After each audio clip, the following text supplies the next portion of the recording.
series that ran for many years on the LSU campus, one Saturday a month, and it was initially designed for high school students to introduce them to topics in science and engineering, particularly the research that's going on at LSU, and of course many would be interested in coming into LSU, and so this would give you an exposure. These are actually public lectures, and we were very happy when the East Baton Rouge Library agreed to host it this year, and I hope into the future.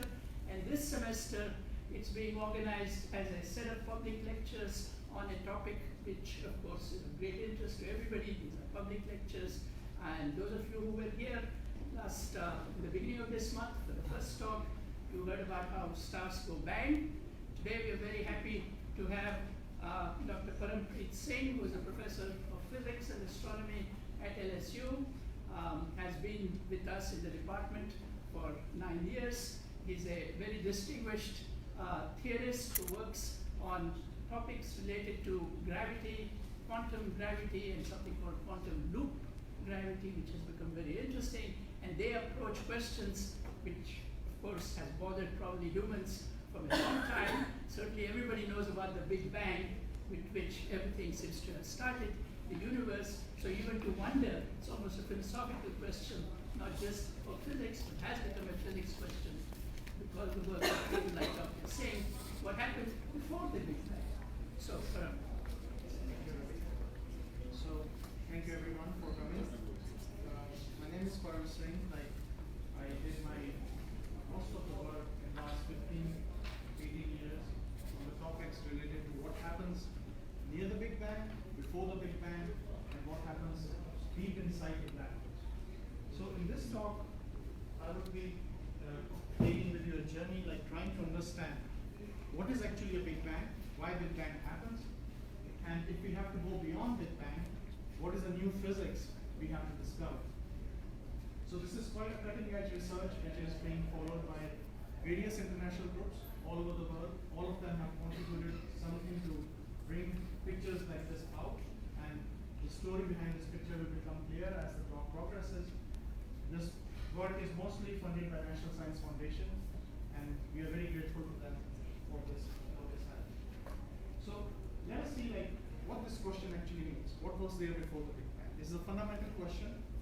It is related to many other fundamental questions, and many of us can ask different questions which are related to these.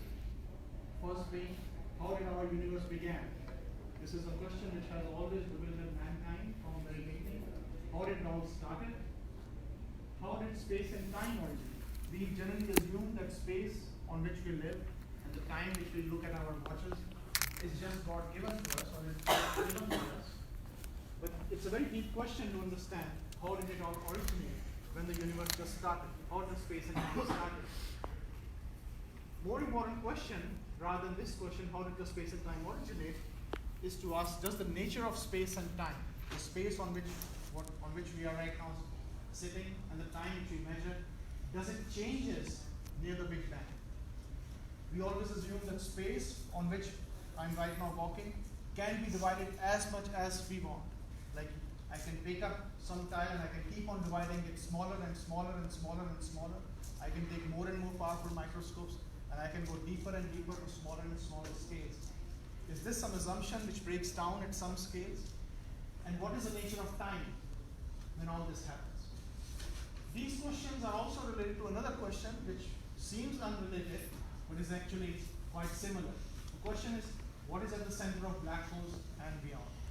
When a big star collapses, the gravitational attraction can create a black hole, and that black hole has a center which is very similar to as a Big Bang.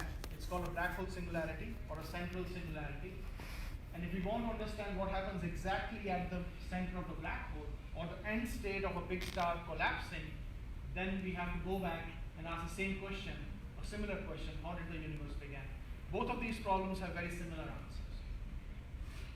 So let us see some speculations from long time ago and more recently in science to the answers of these questions.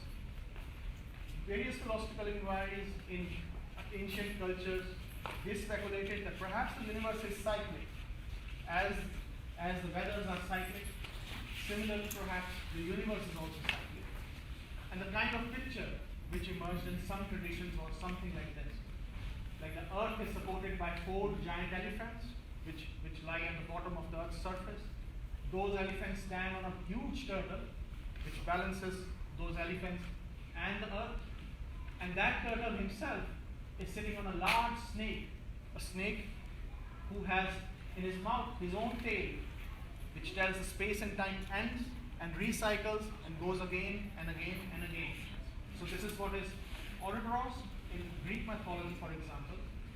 And the idea was the universe will go through cycles and cycles and never end. From these ancient philosophies, let us come to more recent scientific inquiries, like in early 50s. In these speculations of the early scientific inquiries, the conjecture was that as you will approach near the Big Bang, the notion of space and time will disappear. They will not exist. And why will they not exist? They will be replaced by quantum foam. So imagine this as a space-time fabric, this side of the sheet as a space-time fabric. And imagine that we have a very powerful microscope which can go deeper and deeper into the space-time fabric. So as you zoom out from the space-time fabric, you won't see much differences till you reach very high resolution. And eventually what will happen is some sort of features will start emerging. And as you approach near the Big Bang, then these features will become very wide and will cause a lot of fluctuations. And this is what was termed as a quantum foam. And I'll come back to this point. What is this quantum phenomenon? Essentially, the picture is something like this.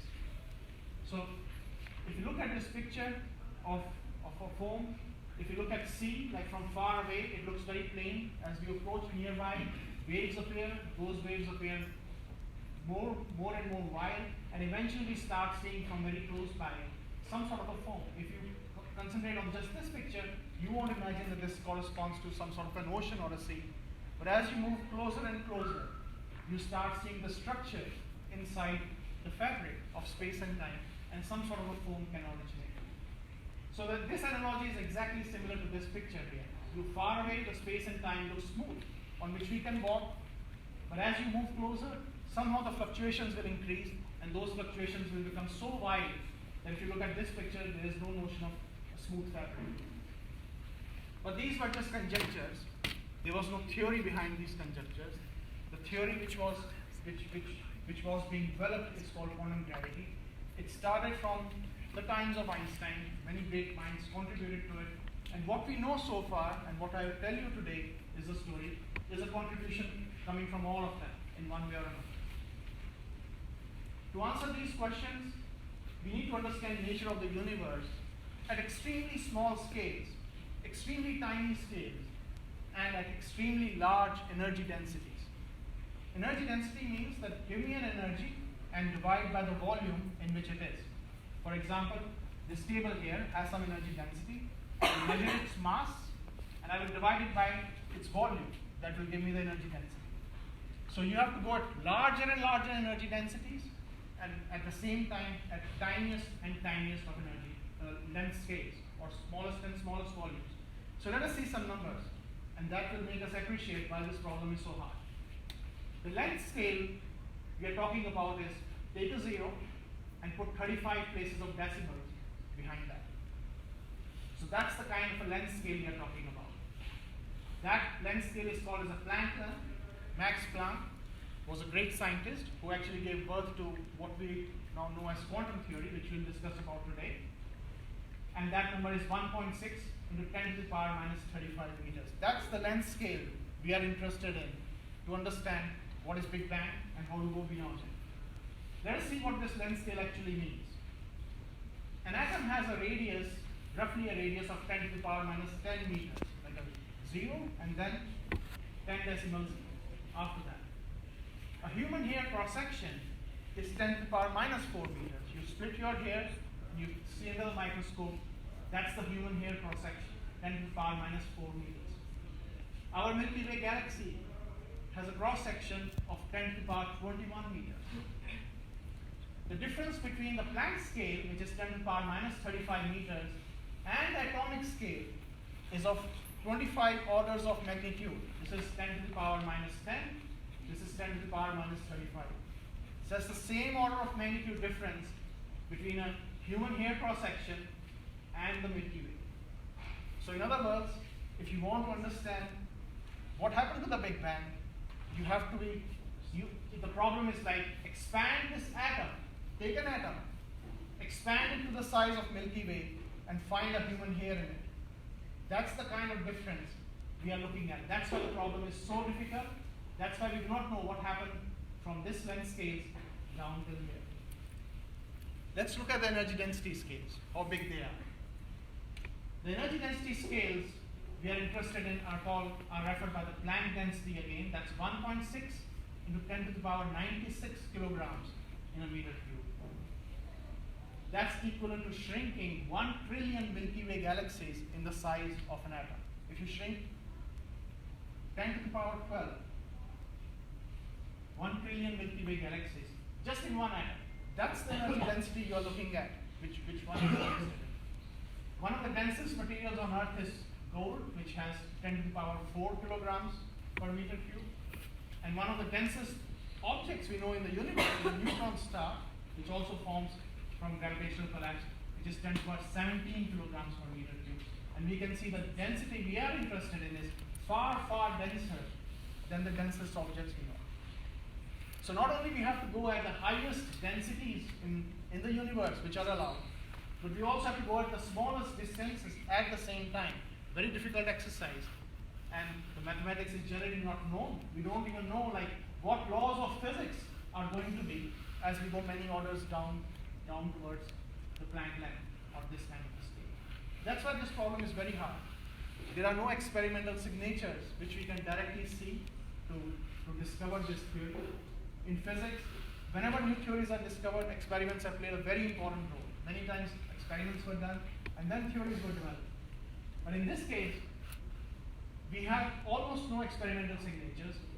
What we are just trying to do is understand the deeper mathematics which unifies different parts of physics and then trying to come up with a theory which explains Big Bang.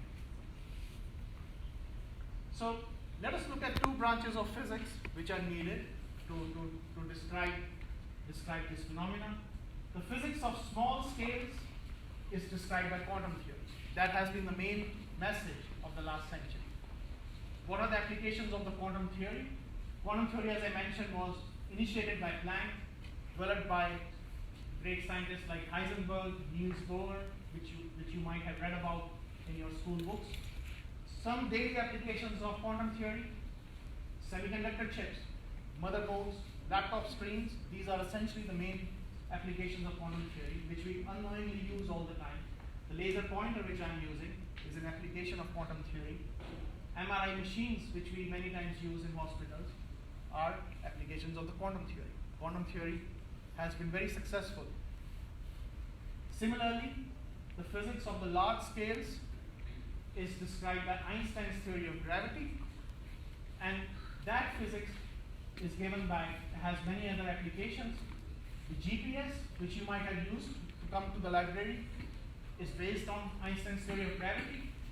When we launch satellites and precise like spacecrafts outside Earth's atmosphere, we essentially rely on Einstein's theory of gravity. If Einstein's theory of gravity would not have been there, we would not have set up so many satellites outside Earth's system. Not only these like applications, the terrestrial applications which we have, Einstein's theory of gravity has been tested in various experiments of astronomy. For example, it predicts that if there is a black hole somewhere between some stars or galaxies and Earth, suppose there is a black hole here, then it is going to act like a lens and produce many images. And these images have been observed in various astronomical experiments. So let us look at an incomplete history of our universe, given the quantum theory and gravity, which are acting independently of each other. They are not acting together right now, but even if we just assume that the physics of small scales is described by the quantum theory and the physics of large scales is described by Einstein's theory of gravity, then this is the picture which we have, which astronomers and cosmologists have given us so far, and this picture has been proved to be true by various experiments in the last 25 years. So somewhere here we are living, which is like 13.7 billion years away from the Big Bang. 4 billion years away from the Big Bang, the star formation starts and the star formation peaks. If we go backwards in time, then somewhere here, the earliest galaxies were formed 500 million years ago. The very first stars were formed 100 million years ago. And as we keep on going back, from millions of years as we go towards seconds, then the very first elements were created, like deuterium, helium, lithium, etc. They were synthesized. And if you go back, protons and neutrons and electrons, they formed. Before that, it's still somewhat not very clear, but then we are talking about 10 to the power minus 32 seconds and so on. The Big Bang is at this t equals 0, when the clock just starts, when at the 0 second. We do not know what exactly happened at the Big Bang, or if there was something before the Big Bang, but many cosmologists believe that the universe started in a very rapid expansion, which is called as inflation, and that at the end of inflation, all of the particles which we know in physics were created, and those particles led to various elements.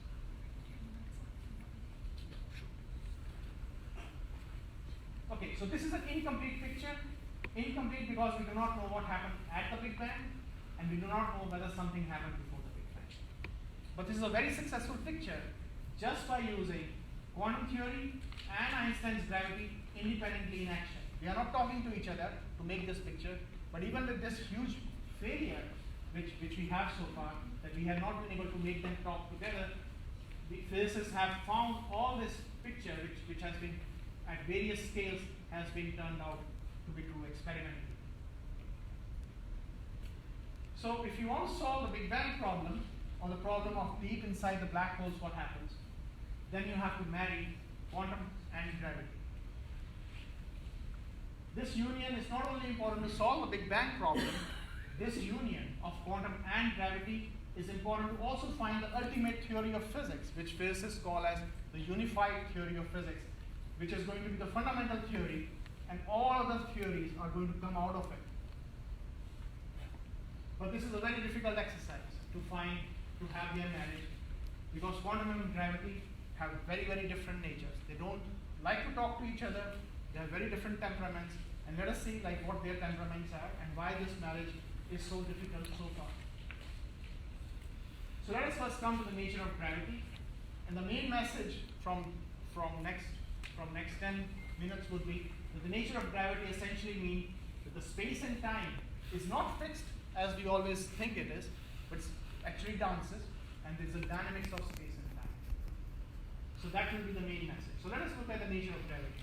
To understand what is quantum gravity and to understand how to go beyond Big Bang, we'll have to understand the nature of gravity, we'll have to understand the nature of quantum, we'll have to understand why their natures are so incompatible. Then only we'll appreciate why the problem is so hard. So let us start with Newtonian ideas of gravity. So Isaac Newton was one of the most brilliant scientists who essentially discovered the first laws of gravity. His idea was that gravity is a universal force, which means that it affects all the particles in the universe. There is no particle, no object in the universe which doesn't get affected by gravity. And it acts on each particle in exactly the same way. It doesn't differ between the particles. The planets move around the star in space and time, in the fabric of space and time, which acts as a fixed background. What it means is, in the Newtonian gravity, the space and time were like the platform, or like the stage on which the planets will move, or the stars will move in the galaxy. And these actors, or the planets, will be moving on a fixed stage. The stage doesn't change. When the planet moves on that stage, it doesn't change the stage, it just moves as an actor moves on the stage. In Newtonian gravity, gravitational force was much like the electric force. The electric force between a proton and an electron, or a proton and a proton, or two charged particles, is very similar to the gravitational force. The primary difference being that the electric force can be attractive or repulsive, but the gravitational force is always attractive. Also, the electric force is much stronger in magnitude than the gravitational force. For example, for an electron and a proton, the gravitational force is 39 orders of magnitude weaker than the electric force. Gravitational force is very, very weak than the electric force, but the gravitational force is always attractive. But Newton imagined that the gravitational force is very similar to the electric force in the way that the proton and an electron, when they talk to each other, they are moving on a fixed space and time. Similarly, Earth and Moon or Earth and Sun, when they move around, they are moving on a fixed space and time. So a fixed stage was a primary element in the gravitational force as well as for the electric force. Now let's come to the Einsteinian ideas of gravity, which revolutionized the Newtonian approach and gave us the true theory of gravity.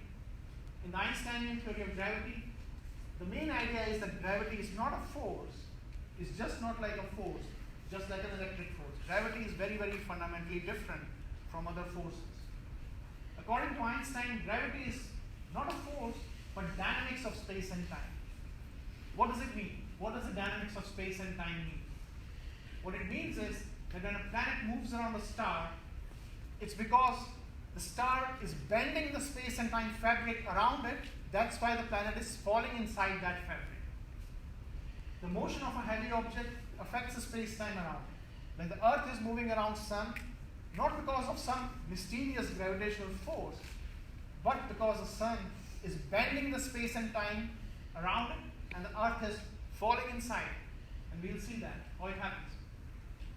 Space and time is no longer a background state because the space and time bends, and if the Sun moves, the bending changes, the space and time becomes dynamical. So it's like an actor moving on a stage, and that stage is changing as the actor moves. Very different kind of a theater, very difficult kind of a theater. That is why Einstein's theory of gravity is far more difficult to understand than Newton's theory of gravity. Because the underlying space and time on which the gravity is acting changes all the time. The space and time is not fixed anymore. So it's like actors trying to act on a waterbed. As they move, the waterbed deforms, it changes, the actors can fall down. As the actor falls down, the waterbed changes more. So very different kind of play rather than the Newtonian play on which the actors were on a fixed background. So let us see how it happens. So in this demonstration here we see an example. Imagine this blue sheet as a space-time fabric. Imagine this heavy mass as Sun. And as we can see, this heavy mass has bended the space-time fabric around it. So a planet like this dot, which this person is throwing, goes around the Sun or this heavy mass in circular orbits or elliptical orbits. This is exactly what happens in our solar system. The Sun bends the space and time fabric, which we do not see, around it, and the planets move around it exactly like that. Not because of some mysterious effect, but just because of the bending of the space and time. If there will be a more heavy object, like which we'll call a black hole, the bending will just increase. The fabric will keep on going down and down, like this here, for example, and then the bending will cause the objects to move around it. So in this case, we see that Earth is also bending the space and time fabric around it, and the Moon goes around Earth because Moon is exactly just falling all the time in this well or the valley created by this space and time fabric, exactly in the same way. The heavier the object, the gravitational attraction will increase and increase. The bending of this fabric will increase. Einstein's theory is extremely successful when gravitational attraction is weak. What does it mean? That it explains very well what happens in the dynamics of planets or dynamics of galaxies here, when the galaxies collide and merge with each other. And in 2015, it had a greatest success. There's a LIGO detector in Livingston. Einstein's theory predicted what will happen if two black holes here will collide. They will create ripples in the space-time, which are called gravitational waves, and these gravitational waves were actually detected. And this led to a Nobel Prize discovery. So Einstein's theory is very valid when we know that the gravitational attraction is weak. But what happens when the gravitational attraction becomes stronger and stronger? In that case, the Einstein's theory will start breaking down. When the gravitational attraction will become stronger and stronger, imagine that this was a space-time fabric and somebody had a mass here and there was a bending. But suppose you keep on increasing the mass while shrinking the volume of that object at the same time, eventually what will happen is that this fabric is going to just tear apart. If you take a space-time fabric, put a very heavy mass on it, at some point the limit of the fabric will reach and the object will just fall down in some way. The same thing happens here. The space-time fabric just tears apart when you have an infinite mass in a or an infinite mass in a small volume, or a mass in almost a zero volume. This is the infinite bending of space-time, which destroys the space-time fabric. And this point when this happens is called the space-time singularity, which has examples of Big Bang singularity or a black hole singularity. That is why in the very beginning of the talk I was saying the problem of Big Bang, if we know the answer of the Big Bang problem, then we will also know the answer of what happens deep inside the black holes, because they are both just very similar singularities. We'd like to understand how does this fabric of space-time rips apart and what replaces it. So in our universe, if you start from present universe and if you run its movie backwards, if you go backwards, then a very similar situation is going to arise. The universe is going to shrink. This huge universe is going to just shrink into the zero volume, and it's going to rip up the space-time fabric, which will cause a singularity, which is a Big Bang singularity.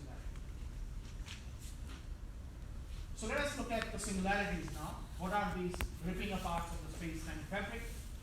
These were first discovered in 1940s for very simple universes. And these universes were the ones which were homogeneous, which means if you look around, they look same throughout. And isotropic, which means they look same in 3 different directions. So our universe in which we live satisfies this. It's a homogeneous universe and also isotropic. It looks similar in 3 different directions. Not at the local scale, not at the very small scale, but if you look at a galactic level, it looks very similar in 3 directions. It also looks same throughout. And a homogeneous and isotropic universe like ours, when it is evolved backward in time, 13.7 billion years, that's the age of the universe, is going to encounter a Big Bang singularity. That is genetically going to happen. Whatever you might do here, you reverse it back, it is going to hit the Big Bang singularity. When the singularities were first discovered in 1940s, they were seen as a big weakness of Einstein's theory of gravity. Because whenever there is a singularity, that means the laws of physics have broken down. That means Einstein's theory has broken down. And at that time, many great minds, such as Sir Arthur Eddington, who was the first experimentalist to confirm general relativity in 1919, and also one of the fathers of nuclear fusion, he didn't believe that there are singularities. He thought, well, singularities are existing because you are making these huge assumptions. The universe is homogeneous and the universe is isotropic. He thought if you will get rid of these assumptions, then the singularity will go away and Einstein's theory will have no problem at all. And in fact, he believed that the universes which will not look same in 3 directions, which are called anisotropic, because they are not isotropic anymore, the Big Bang singularity will be absent. Eddington was proved wrong in 1950s by Amal Rai Chaudhuri. He showed that singularities like Big Bang exist even for space-times which are not isotropic, which are anisotropic space-times. And that opened a new door to understand what are singularities. In 1960s, Robert Garrosh, Sir Roger Penrose, and Stephen Hawking then proved very sophisticated theorems, results, which showed that Einstein's theory has this fundamental flaw. As you will go smaller and smaller distance, smaller and smaller length scales, the energy densities will keep on increasing, and therefore there will be a singularity, irrespective of what you start. So these were the theorems, which made everyone then believe that Einstein's theory really has limitations. It's not the final theory of gravity. We'll have to have a theory which goes beyond Einstein's theory, which will probably resolve singularities. So let us ask this question: why do singularities exist in Einstein's theory? A very simple question. Are we making some assumptions about Einstein's theory and the space-time fabric? And the answer would be, well, you are assuming that the volume of the space and time fabric can become 0. We are assuming that given a space and time fabric, I can cut it to as small sizes as I want. But maybe that assumption is wrong. Maybe you cannot cut it cut it to as small size as you want. If you can cut it to as small as you want, you can even take the zero size, and the moment you take a zero size, it's just going to rip apart. The energy density is going to become infinite. That's a big assumption. Remember that the length scales we are interested in are the Planck scale, which is 0 and then 35 places after the decimal. That's 25 orders of magnitude below the atomic scales which we have seen. So these are huge assumptions we are making about the nature of space and time in the Einstein's theory. We do not know what happens. So let us take this example, for example.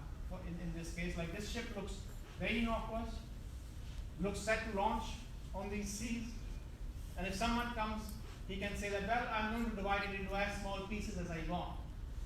But the moment I tell you that this ship cannot be actually divided to as small scales as you want, because it's made up of Lego blocks. And we know, those who have played with the Lego blocks, they cannot be divided to any scale as you want. That's the fundamental scale you're talking about. The assumption that you look at this ship and you can destroy it to as small size as you want is just plain wrong. It looks like you can do that if I do not give you this information. This is the largest ship which is made from about 2.5 million such blocks. And we know that this block cannot be divided. We can try to break it. We can obviously break it with knives and so on, but not by hand. These are extremely hard. So these are like the fundamental ties, fundamental building blocks of this ship. In some way, these are the fundamental atoms which make this ship. They cannot be divided further. What if the nature of gravity was similar to this? What if the theory which takes us beyond Einstein's gravity tells us, well, the space-time fabric is visible like it is from far away, well, similar to this ship. If you look at it from far away, you will never notice it is made up of Lego blocks. Then you find that it's made up of actually some fundamental structures which cannot be divided, and since those structures cannot be divided, there will be no infinities. Nothing will break then in the space-time fabric. So with that, let us stop at the nature of gravity and let's go to the nature of quantum.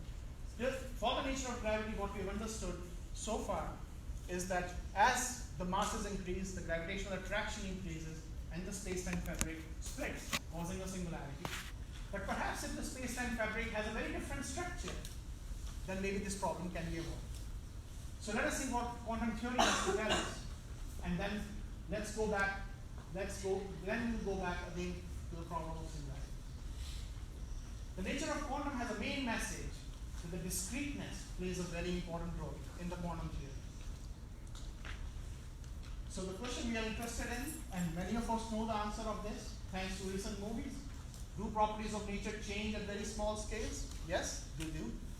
And at very small scales, as we saw in the Ant-Man movie. As the Ant-Man shrank himself to the microscopic and below microscopic scales, he became fuzzy. We didn't know where the Ant-Man is. We could only tell with probabilities, maybe the Ant-Man is here or maybe the Ant-Man is somewhere else. That's exactly what happens at very small scales. As we go to very small scales, at the quantum scales, we cannot talk about any precise position or any precise velocity. We can only talk about probabilities. Things become very, very fuzzy. That's one part of the quantum theory. The microscopic world, which means the quantum world, is governed by the quantum theory, is very different from the classical world in which we live, in which we move. In the classical world, as I'm moving, you can tell what is my trajectory. If it was a quantum world, you will not be able to tell where I am or where my hands are as I'm pointing. It will become very fuzzy. It will become very probabilistic. So let us take one example. This is a hydrogen atom, which you can draw as a classical picture. In the Newtonian ideas, you would say like there is a proton at the center and an electron which goes around in circles. A very simple description of a hydrogen atom. Then you can assign this is the velocity and the force is acting in this direction and this is the radius, and then you can measure exactly if this picture was true. But this picture is not true. The actual picture of a hydrogen atom, of the electrons around hydrogen atom, looks something like this. These are the hydrogen electron orbitals, where the electrons is not anywhere. This is a central nucleus and the electron is not in any particular direction, but there is a cloud around it. And instead of one particle around it, it's replaced by clouds of different kinds, depending on what is the energy we are looking at for that electron. The actual picture of an electron under a hydrogen atom under a microscope looks something like this. A nucleus, which is also fuzzy inside, and then a cloud around it, and another cloud around it. We do not know where the electron is. That's the picture which we will imagine. If the Newton was there, that's the picture he will imagine of a hydrogen atom, but that's the real picture. A huge difference. From the trajectories, we come to probabilities. We can only talk about where the electron, what is the probability that where the electron is. So that's the main message of quantum theory. There are no trajectories, but there are only probabilities. So quantum world is very different from the classical world. And one more aspect of the quantum world is that in the classical world, we can talk about particles. For example, this pointer can be thought of as a particle. And then there are waves, like sound waves. As I'm speaking, those waves are reaching you. In the classical theory, there is a distinction between what is a particle and what is a wave. In the quantum theory, there is no distinction between what is a particle and what is a wave. For example, a drop, if I'm froze something in this liquid, it creates a wave. It also gives a motion of a particle. The particle and wave distinction loses its meaning in the quantum world. That is the main reason why in this picture of the Ant-Man, which is like a particle or a solid object in the classical world, loses the meaning of a solid object as it shrinks itself and goes to the quantum realm. There is no difference between where the object is, or the particle is, or where the waves are. So this notion disappears, and what we talk about therefore in the quantum world is not a particle, but a wave packet. We construct a packet, essentially like a collection of different waves, and then we talk about what is this wave packet. If we want to learn what happened to the universe near the Big Bang, we are going to construct a wave packet of the universe and send that wave packet towards the Big Bang. Another aspect of quantum theory, in the classical theory, suppose there is a person who wants to take this rock on the other side of this hill. Then this poor man has to do a lot of job, that he has to pull it all up the hill and then roll it down from the top of the hill. In the quantum world, the task is much more easier. In the quantum world, he can just wait here, and there will be a probability that this rock is going to tunnel itself without any tunnel being actually present. This rock is going to tunnel itself and go on the other side. So that's called the phenomenon of quantum tunneling, which doesn't happen in the classical theory. What it means is that in the classical theory, we are all sitting here, and there is no probability that we are outside this room. But if this was a quantum world, you will be also found outside.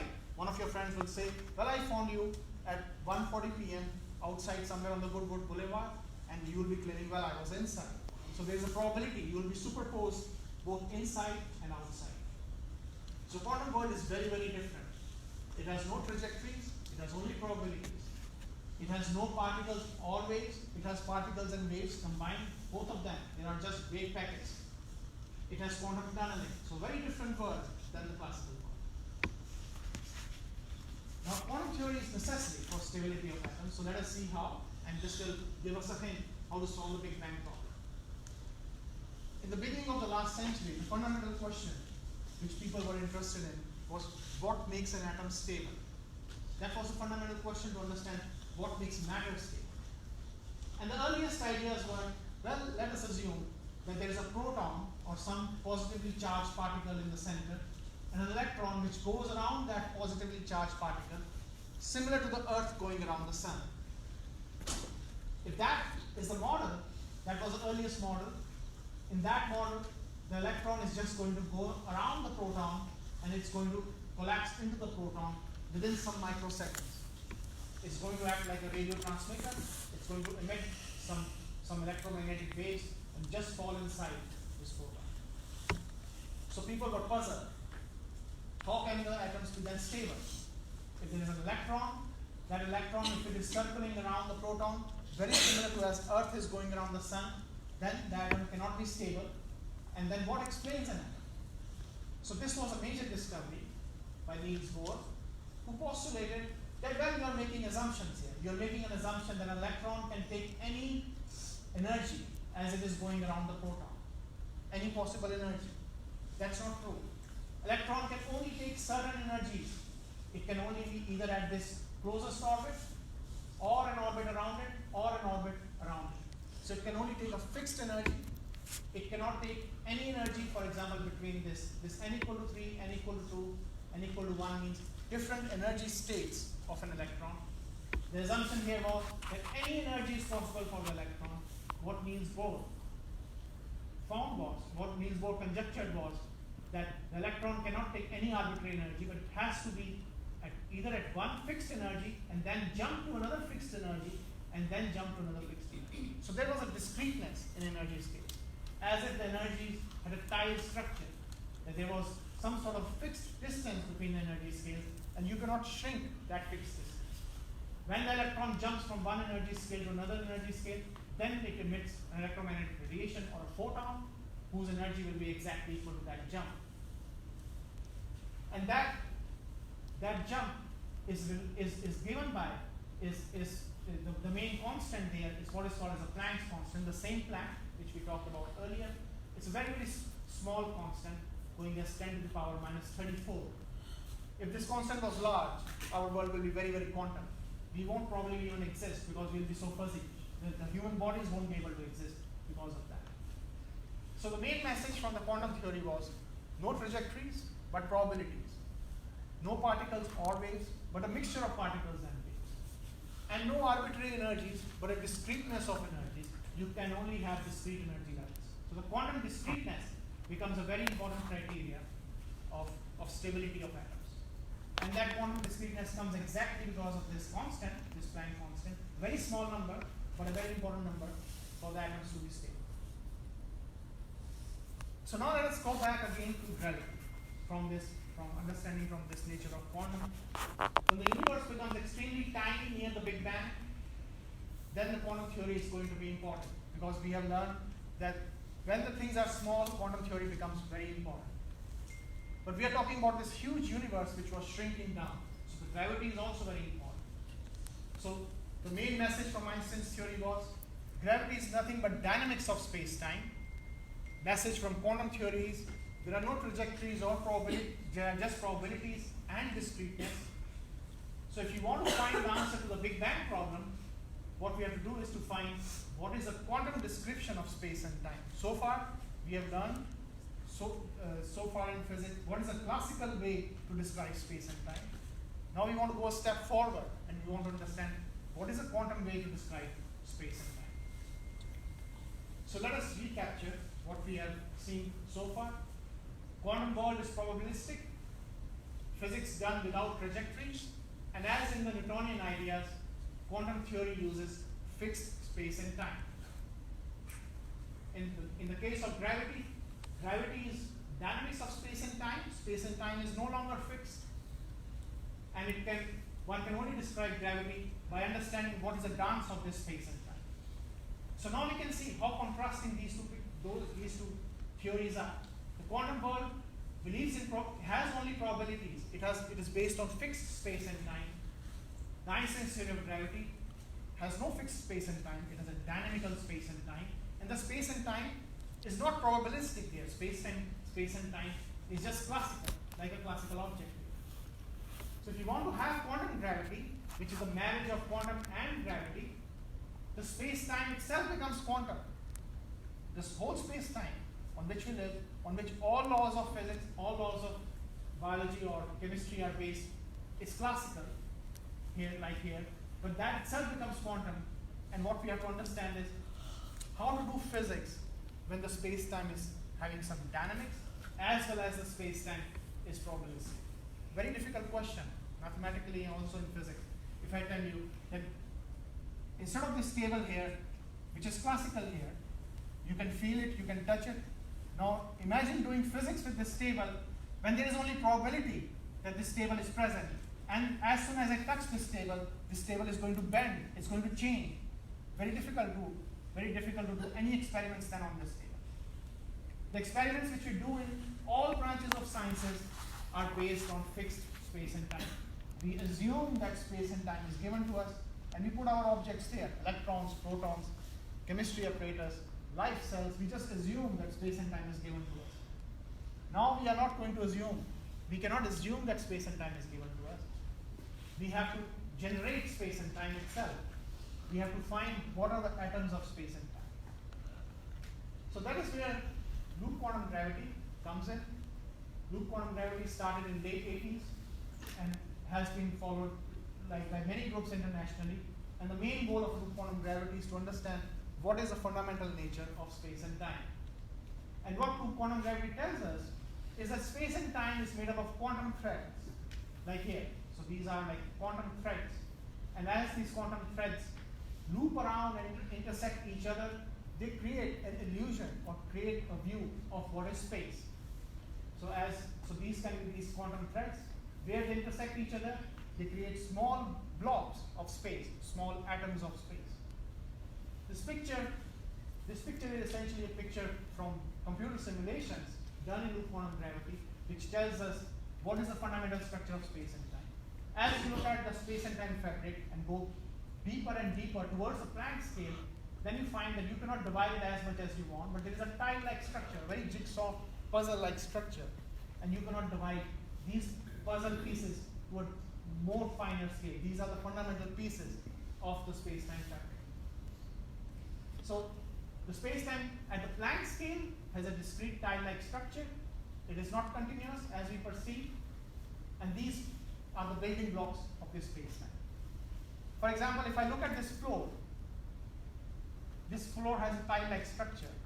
If I look at this floor 100 feet away, this will look very smooth. But as I come closer and closer, the tile-like structure will become obvious. The same thing happens here. The tile-like structure of the space-time, which happens near Planck scale, is not obvious to us because we do not see the Planck scale. We are living at very, very large scales, and therefore we never see this structure. But what this structure tells us is something very important, that you cannot divide the space as you thought in the Einstein theory. There is a fundamental building block, exactly like I showed you for that ship, which was made up from Lego blocks. These are the Lego blocks of space-time fabric, which we see here. This is a picture of essentially those equivalent of Lego blocks in quantum gravity. These are the atoms of space-time, again generated using computer simulations.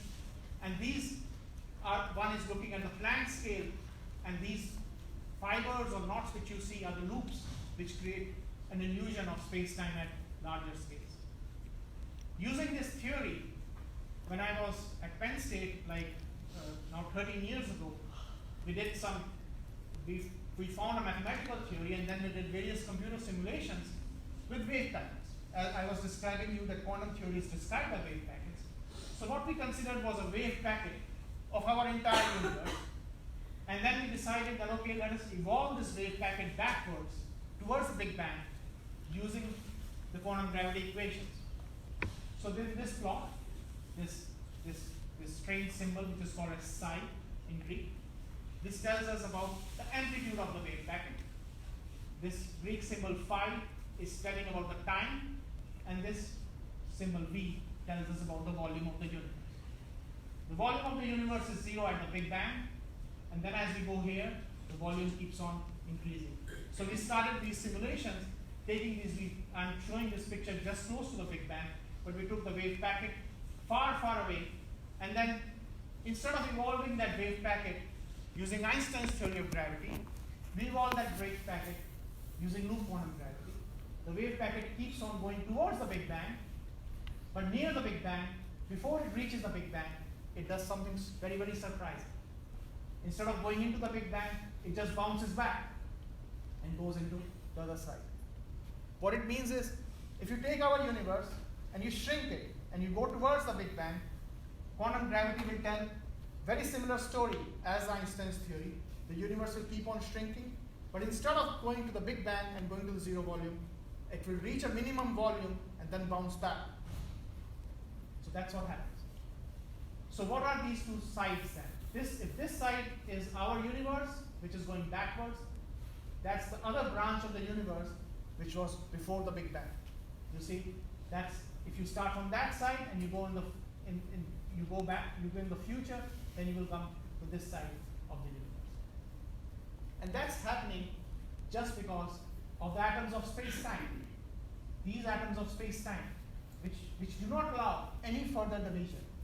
If I take the universe and if I try to shrink it, I can keep on dividing the underlying volume till I hit these fundamental cells of space and time.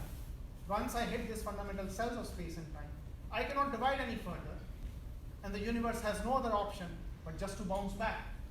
That's exactly what happens here, and the universe just bounces into another universe. So this discreteness of quantum theory. Discreteness of quantum theory was very important to bring stability of atoms. And in some way, it solves the singularity problem or the stability of the space-time fabric problem. The discreteness of space-time, gravity actually becomes repulsive. We know that gravity is always attractive. That's a Newtonian idea. That's also true in Einstein's theory. But we do not know whether the gravity is attractive throughout till we reach the smallest scales in the universe. The gravity actually becomes repulsive near the Planck scale, and it causes a repulsive effect of a bounce. So an artistic picture looks something like this. So here, we are living in this branch of the universe with galaxies and stars. And this picture is a result of well, this is an artistic picture, but this artistic picture is based on results from various international groups and also at LSU in the last 15 years, the research we have done. We are living somewhere here today as we go back, similar picture of galaxies and the first radiation from the Big Bang and so on. In Einstein's theory, there will be no such joint here. It will be just a Big Bang here. But what quantum gravity tells us that there is a bridge which takes us beyond this Big Bang to another branch of the universe which is very similar to ours. So the message from quantum gravity is that if you will shrink towards the Big Bang, you will reach the other side of the universe in which there will be probably similar galaxies and similar stars. So quantum gravity seems to tell us that the Big Bang is actually replaced by a big bounce. How can we prove this big bounce, or how can we rule it out? So a lot of work is being done to understand what is the signature of this big bounce. The ultimate success of this model will depend on its experimental viability. Can it be verified by experiments? So what happens is that when this very first bounce or Big Bang happened, when the geometry was not classical but quantum, then the radiation which was released, imagine of a big bounce or a Big Bang as a big explosion, as you see as firecrackers on 4th of July. From the color of the firecracker explosion, which you see in the sky, if you have some chemist background, you will be able to figure out these were the chemicals used to make this explosive. These were the chemicals used in the firecrackers. The same thing is true for us in the universe. We are surrounded by something called as a cosmic microwave background. It is very, very cold, but still, it has all the signatures, all these blue spots, or green spots, or red spots. These are the hot and cold spots of this radiation. All of this is signature of what actually happened at the bounce or at the Big Bang. And this cosmic microwave background has been measured very, very accurately in the last 10 years using various sophisticated satellites sent by NASA. And NASA is planning to send more such satellites which will keep on deciphering the finer signatures of this background radiation which surrounds us. So this explosion which happened in the very early universe, to figure out what exactly happened at the birth of the universe, whether it was a Big Bang or a bounce, these experiments are going to be very crucial for us to rule out or to validate these theories. Many of the theories have already been ruled out using such experiments. Many of the models which were there from early scientific inquiries have already been ruled out. It's quite possible that the big bounce model will also be probably ruled out. My hope would be that it would be shown to be viable with these signatures. So let me summarize. The first message from this talk is that Big Bang singularity is an artifact of assuming that the classical nature of space and time does not change when you go to very small scales and when the energy densities become extremely high. That's an assumption which we are making. As quantum discreteness is necessary for stability of atoms, you remove quantum discreteness and atoms are no longer stable. In the same way, the quantum discreteness is going to be necessary to resolve the Big Bang singularity in quantum gravity. Loop quantum gravity, the universe does not begin from Big Bang, but there is another branch of the universe beyond the Big Bang, and it is connected to our side of the universe through a bridge, which is quantum gravitational integration. This is the marriage of quantum and gravity. This marriage succeeds. This work is still in progress. Once this marriage is finally done, we'll fully understand all the properties of this bridge, and then we'll be able to make very precise predictions about loop quantum gravity. I'll stop here and welcome any questions.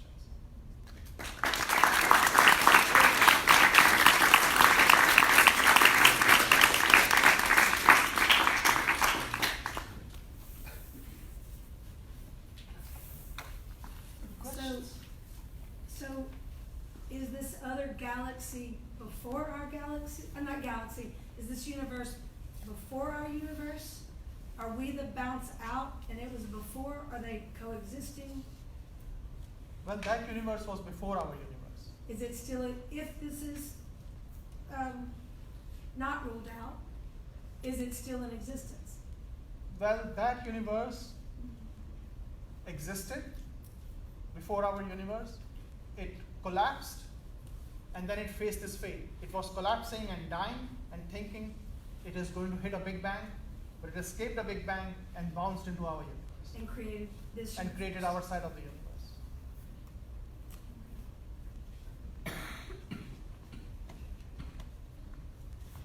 Questions? Does the same apply to the black holes then? Yes, very similar things apply for the black holes. So in the case of black holes, you will take a very massive star. That very massive star will form, when it starts collapsing, it will form a black hole horizon. Inside the black hole horizon, the things don't stop. They just keep on going till you hit this central singularity. And so this is something I've been working on from last few years. What we find is if we apply again loop quantum gravity methods in this black hole, there is the singularity is not formed, but there is again a tunnel, and you will have a white hole, what is called as a tunnel, an opposite of black hole, which is called a white hole, to another side of the universe. So you will think that you have fallen inside the black hole, like in the Interstellar movie, for example, the guy goes inside the black hole, and as he will reach near the singularity, he'll actually tunnel into another side of the universe. So in the case of the universe, the Big Bang connects us to another branch of the universe. In the case of the black hole, one will be connected to another side of the universe, a white hole, in which will be coming out instead of sucked in by the black hole. But the same things happen. Is the other branch like identical to where like I've had this conversation with you already, but just backwards? So where like the beginning of time was when the bang started, and then backwards in time was Yeah. the other universe, just identically. They will not be identical in the sense that we'll have again a Milky Way and Earth like us. No, that won't be true, because these are highly fine-tuned phenomena. And then the questions are about existence of life and so on. These are also highly fine-tuned phenomena in our universe. Some miracles happened in science, then these things were created. But they will have very similar features. They will have galaxies. The universe will have galaxies. It will have planets, stars, and so on. Very likely. Is it going to keep happening? That's a very good question. So we can relate again to this philosophical inquiry whether the universe is cyclic. In the case of a cyclic universe, it will keep on happening again and again. So whether it's going to happen again depends on what is the nature of the matter right now in our universe. So that's not completely settled so far. So we know that our universe at present is going through very rapid expansion. And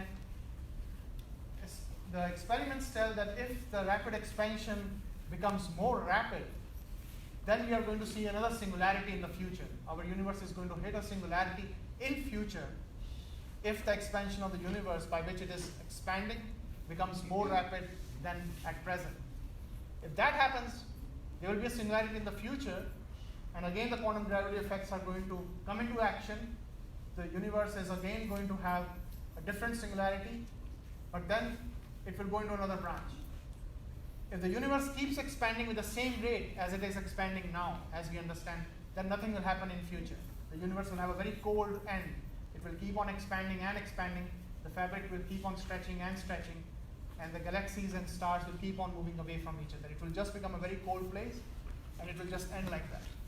So the cycles, whether the cycles happen, whether they repeat, they depend on the nature of matter in the universe right now.